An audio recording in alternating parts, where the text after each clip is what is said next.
Question देखते हैं, बहुत ही अच्छा क्वेश्चन है ये। कह रहा है 3 मीटर किनारे वाले एक घनाकार काठ के टुकड़े से लंबवत एक बेलन छेद काट लिया गया है। चलिए सबसे पहले एक घनाकार यानी कि एक घन बना लेते हैं हम यहाँ पे, फिर उसके बाद देखेंगे क्वेश्चन में क्या कह रहा है। चलिए, तो ये आपका एक घन हो गया।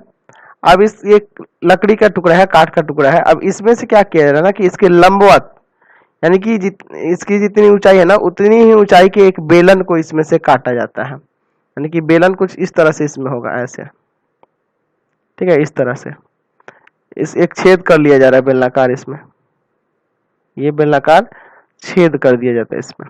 और इस बेलनाकार छेद है ना, तो इसमें जो एक्चुअल में इसकी ऊंचाई आपकी कितनी हो जाएगी, तो वही 3 मीटर होगी, क्योंकि इसकी भुजा जो है 3 मीटर है ना, तो इसकी भी ऊंचाई 3 मीटर हो जाएगी।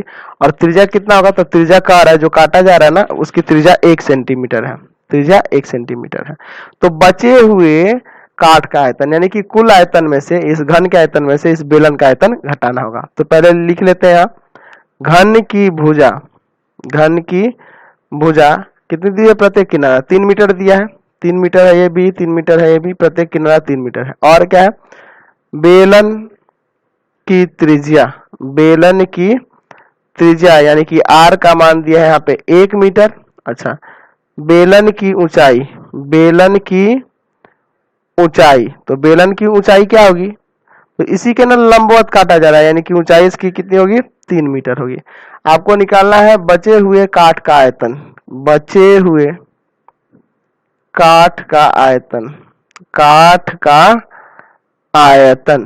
हुए काठ का आयतन कैसे निकालिएगा, तो आप लिखेंगे घन का आयतन माइनस में बेलन का आयतन, घटा देंगे तो हो जाएगा ना, क्योंकि उसी में से ना काट के निकाला जा रहा है। चलिए ठीक है, तो घन का आयतन भुजा का क्यूब हो जाता है और बेलन का आयतन होता है पाई r स्क्वायर h। तो भुजा का क्यूब यानी कि 3 मीटर का क्यूब हो जाएगा, और इसका पाई की जगह 22/7, r तो एक ही दिया है तो 1 गुना 1 और h की जगह पे 3 मीटर क्यूब।